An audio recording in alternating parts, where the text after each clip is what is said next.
afternoon and welcome to the November edition of the Lit Gals. I am Martie Hoofer, Digital Content Manager for Keep Indiana Learning, and coming to you today from a very sunny Indianapolis, Indiana. These shadows coming, the sun streaming in is a beautiful, beautiful thing.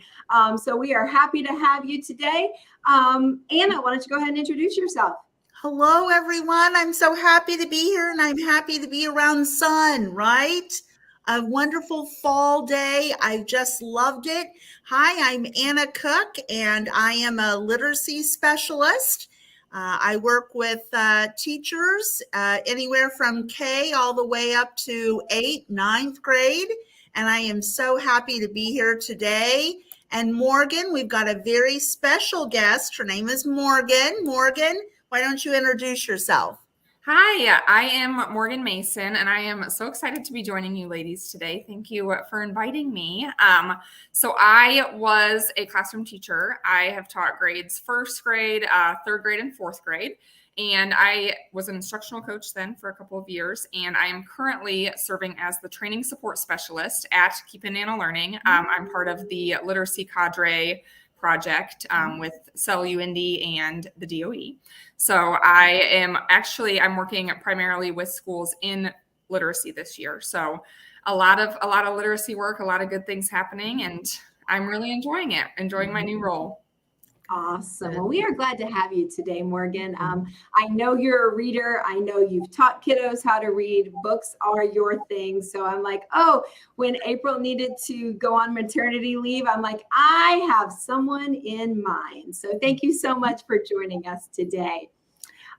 Here it is in November. We're going to talk about the month of thanks, and we have not talked about these answers. So I'm excited to hear what the other Lit Gals have to say.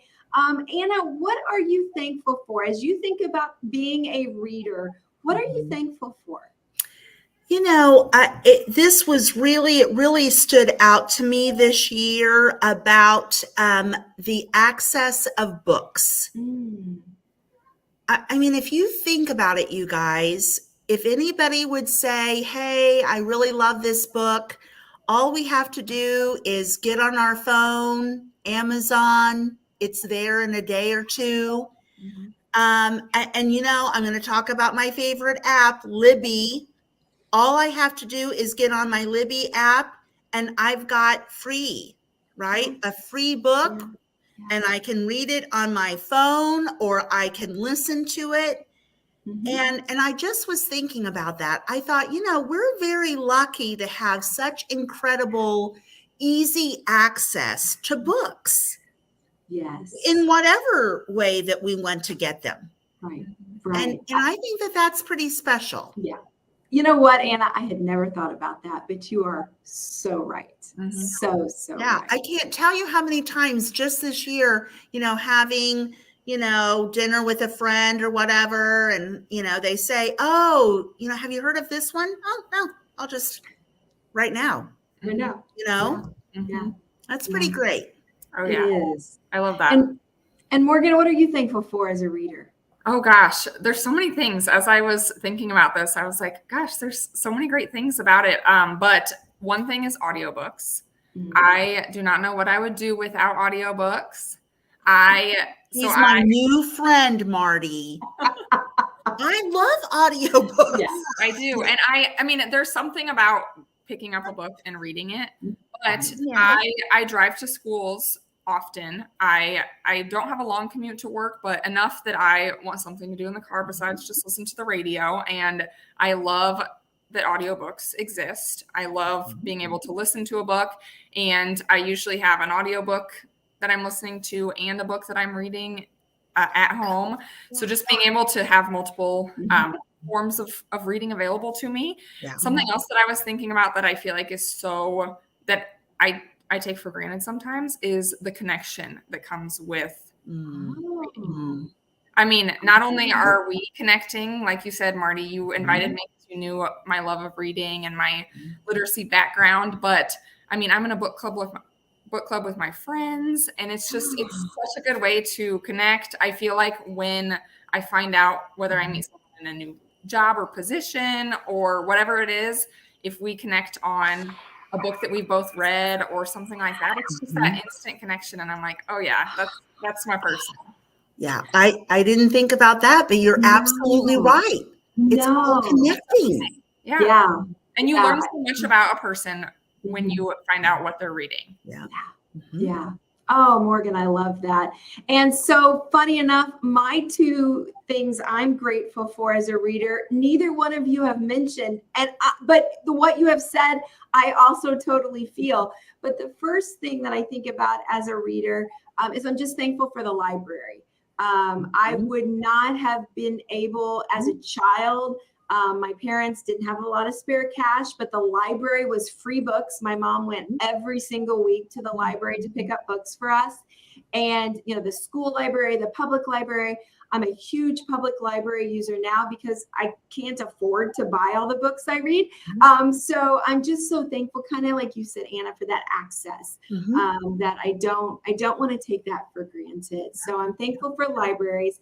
But the other thing I'm thankful for as a reader is the opportunity that reading provides to live different lives. Like I'll never, I don't know, just one of the books lying here on my desk, Devil in the White City, set in Chicago during the World's Fair, I think 1904, maybe, 1893, sorry. I'm never going to live in 1893 in Chicago. That's just not going to happen. But by reading the book, I got to live that life for a bit. And so I appreciate the opportunity to live hundreds of lives that reading affords me. So true. I love that. Yes, that's so true. Yeah.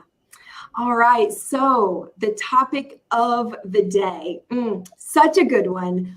What, as you think about the gift giving season, it starts now and it runs for weeks. And I'm always kind of hesitant to give books because I feel like they're a very personal gift. So I'm anxious to hear what books you guys brought to the table that you think would be good gift giving books for this holiday season. So Morgan, you want to kick us off here? Yes, I am so excited about this. So I have some friends that even though they are in book club with me, they aren't the most avid readers. And so I challenge myself with finding a book that will even get them reeled in. So I'm sure you guys have heard, I feel like she's all the rave this year, Colleen Hoover. I don't know if you've read her books, but I feel like she has a book for everyone. So I just have one example here this is the latest that I've just finished and her latest that she just released. Colleen Hoover has murder mysteries. She has love stories. She has heartbreaking stories and sadly, I mean, just there's something for everyone. So if I am going to gift a book to either a friend that loves to read or a friend that maybe really needs to be reeled in order to get through the book, she's my go-to girl. So Colleen Hoover, and I definitely would say any age too. I mean, not so much little kids, but like my sister that's 18 reads her books all the way up to I'm trying to get my mom to read her books. She is a fantastic artist. She's an artist. She writes the most amazing stories, and she's such a great writer. So it sounds like she's very diverse as well. Diverse. Yes. Yeah. And that's a gift in and of itself. Oh yeah. And I feel like not a lot of authors can say that. Oh no. They have their genre or their Yeah, but nice. She is one that's very diverse. So and they're easy reads too. Like it's not something that it takes a while to get into. Most of the time it's like right off the bat you're hooked. It's easy to get caught up in her stories. That's great. Yes. Yeah. So that's the first one. And then Martie knows this, Anna, I have a 9-month-old. So I am navigating motherhood for the first time. Oh my gosh. Yes. So we are having so much fun with him. And these are books that I was gifted as a new mom. So there's one that's Why a Son Needs a Mom. The author is Gregory E. Lang. And then he also wrote Why a Son Needs a Dad. Aw. And there's daughter books as well, and then there's grandpa and grandma versions. Oh. So I think that this is such a great book to give as a gift Mhm. for a new parent, a new grandparent. I gift these for all my friends that have had babies for their baby shower. I actually, when I told my parents that I was pregnant, I got them these books and the grandparent versions, and they opened it, and that's how they found out that I was expecting. Oh. Yes. So that was so special, and just the story itself is just so special. So yeah. Morgan, thank you so much for that. Yes. I wrote it down because Yes. my daughter and son-in-law just had their second son together. Congrats. Mhm. And so anyway, so I think I might get that for their Christmas. Yeah. It's such a good gift. And I mean, we read it to the baby. He just likes to turn the pages right now, but it'll be one of his favorites too. Oh yeah. Love it. Nice. Yes. Love it. Yes. So Anna, what are you suggesting today? Well, I've got a couple, and they're in both ends of the spectrum there, if you will. The first one is called Heaven is Beyond Imagination, and it's for adults. And I'm talking about this one because in my family we have had 4 family members who have passed in just 1 year. And so it's going to be a hard holidays for most of our family. And my aunt said that is a book that she is reading, and a lot of my other cousins are reading, etc. And it's called Heavens Beyond Imagination. And she said that she would highly suggest all of us reading that. And so I thought, you know what, I'm going to mention it today because the holidays are hard. They're hard. So that. And then speaking of hard, there's another one that I absolutely love. And, middle school is hard. It just is. And Martie, kudos for you for being that middle school teacher. Oh my gosh. I mean, it's hard. It's hard. It's hard. Not going to lie. It's hard. It breaks my heart every time I see a middle schooler because, they're struggling. So I would highly suggest the book that's called Wink. It's by a local artist. His name is Rob Harrell. And it's about a boy who just is in middle school and he just wants to be normal. I mean, he just wants to fly under the radar and just be normal.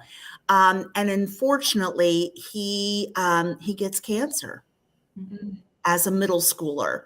And so this is based upon a true, I don't want to say a true story, but it was based upon Rob's experience. Yeah. So it's just, I would highly suggest it for boy or girl middle school. That would be great. Or 5th grade, 6th grade, that age. And then last, but definitely not least, The Jolly Postman, the Jolly Pocket Postman. This was the original one. This was Alexandra's 28 years ago. Don't do the math. And they've got the Jolly Christmas Postman. And you open it up and it is all of these nursery rhyme characters and everything. And they all write a letter. Aww. And it's in an envelope. So every single page is a different thing going on with a different, nursery rhyme character, etc. But they have one for Christmas, and it's called the Jolly Christmas Postman. Oh, how fun! Cute. So fun. Love that. So All right. Love those. So my 3 that I'm bringing to the table today, I'm going to start with an adult one as well. This is called Devil in the White City by Eric Larson. This is a nonfiction book, like I referenced earlier, set at the Chicago World's Fair in 1893. And there's two parallel stories that Eric Larson has researched and tells. One is the building of the Chicago World's Fair. And that sounds straightforward enough, but it's not. And it's fascinating. How that all plays out, just fascinating. And then I never just read a book. I always go do some Googling with it so I can look at some more pictures. When you start Googling the pictures from that time, fascinating. But then the parallel story that is going on is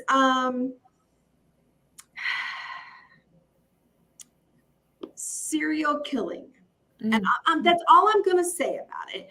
So if you're a true crime junkie, practically every other chapter in this book is that story.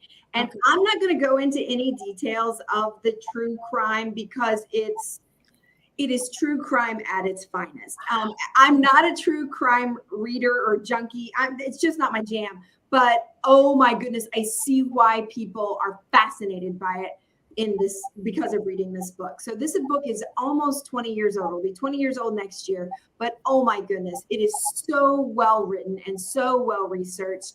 I think any reader or non-reader would enjoy this because it's just going to suck you in because truth is stranger than fiction. I will be borrowing that one, Martie. All right. Devil in the White City. I will leave it on your desk, ma'am. Thank you. You are welcome.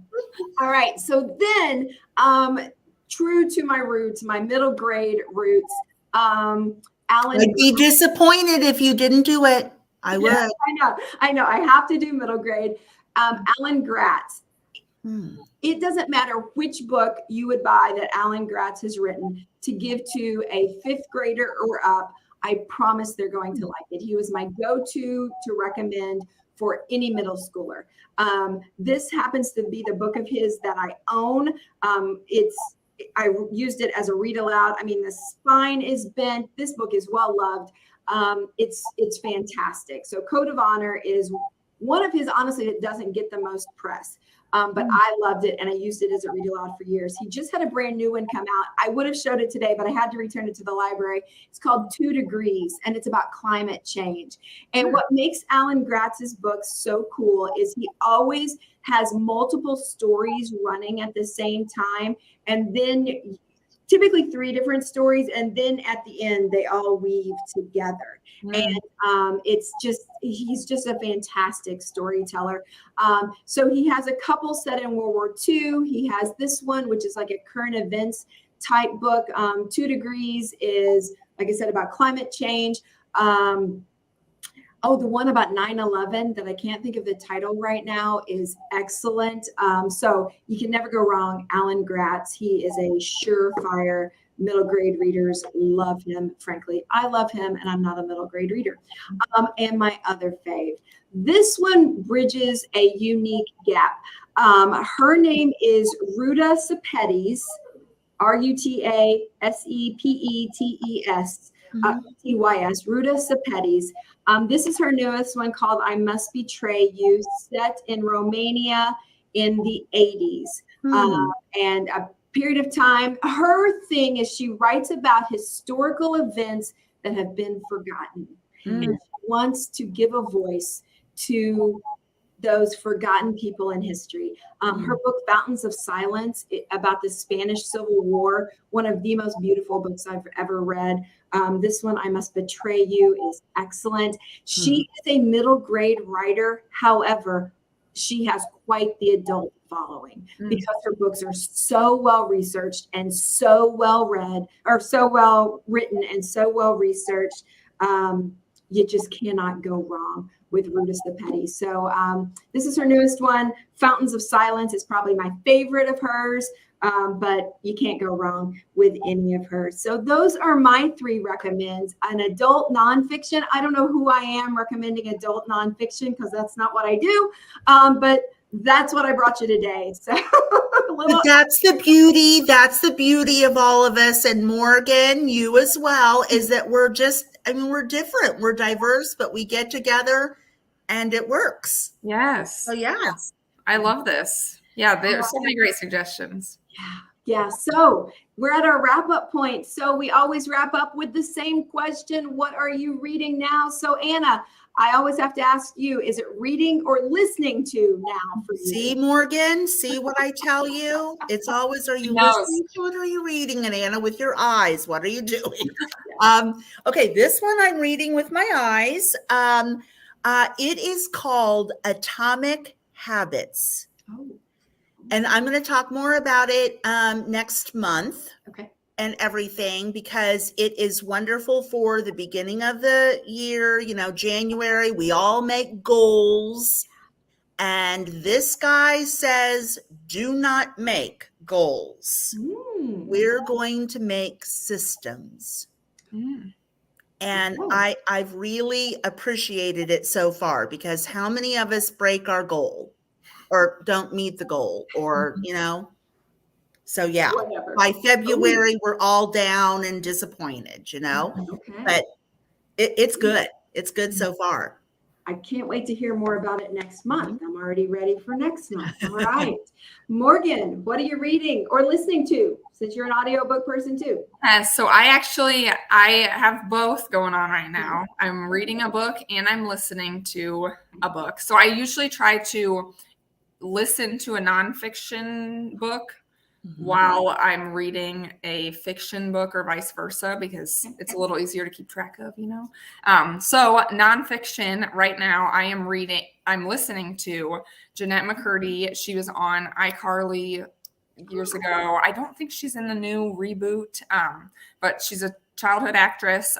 She wrote a memoir called I'm Glad My Mom Died, and it has 5 stars across the board. Goodreads, Audible, everywhere that you look for ratings for books, 5 stars. So I'm not that far into it, but just her writing style I'm already hooked. So I'm excited to see where that goes. And then I just started The Golden Couple by Greer Hendricks, a new author. I'm actually in, I don't know if you guys are familiar with the Book of the Month Club, where you can choose a book and they'll send it to you once a month. So that was my book of the month a couple months ago that I'm just now getting to. But it's one that's a mystery. Between a couple, there's a lot of secrets, a lot of things going on behind the scenes that this therapist now is going to help them uncover. So it's one of those that it keeps you turning. And what's the title of that one? The Golden Couple. Golden Couple. Okay. Are they older or younger? They are like 40s. Oh, okay. Yes. Okay. Yeah, so they've been married for a while, there's a lot going on. So love it. Yes. I'm going to add that one to my list. All right. Well, what I'm reading now is called The Midnight Children. Ooh, in the sunshine. Hard to really see that. It's called The Midnight Children by Dan Gimmenhart. I think is how you say his name. The Midnight Children. He wrote a book I loved called The Remarkable Journey of Coyote Sunrise. He's a middle grade writer, and Coyote Sunrise, Coyote's the girl's name. I just loved her. And so then this book was recommended to me by someone who's like, this is the best middle grade book like ever. And I'm like, ooh, that's some pretty high praise. Yeah. I think that was pretty accurate praise. It's not only is it a great story, Boxcar Children, there's a throwback literary reference for you. Some kiddos live, I think there's 7 of them, have no parents, are living, in the house across the street from the main character. And what's their story? What's going on? There's that component. So the story is captivating, but the writing, oh my goodness.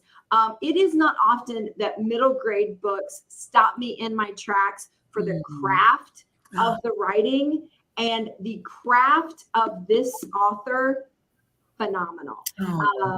So I don't often mark quotes in middle grade books because frankly, there's typically not a lot of them that I'm like, oh, that's a great quote. I have a lot in this book. So highly recommend The Midnight Children. I have no idea where the story's going, but I love the characters. And again, the craft of the writing, you could use this, Anna, back to our mentor text conversation. Yes. Oh my goodness. I mean, the first chapter is really all you need for a mentor text. Never mind the rest of the story. It's phenomenal. So if I was in a classroom, this would quickly, it wouldn't be a good read aloud because the chapters are really long, which I find that doesn't work well as a read aloud. But man, his craft is second to none. Thank you for that. Yeah. You're welcome. Thanks. All righty. Well, ladies, we are at the end. We will be back next month. It goes so fast. It does. I know. Viewers, I hope you've enjoyed. I hope you found some books that either you're going to read yourself or you feel comfortable gifting to someone else. We would love to hear your thoughts. You could tweet at us. You could find us on the Keep Indiana Learning Facebook page. You could leave us a message there. So we would love to hear your thoughts. Morgan, thank you so much for joining us. Thank you, Morgan. This was fun. Yes. Well, we were thrilled to have you. And viewers, we will see you next month on December 14th. So have a great Thanksgiving, and we will see you next month. Bye everyone.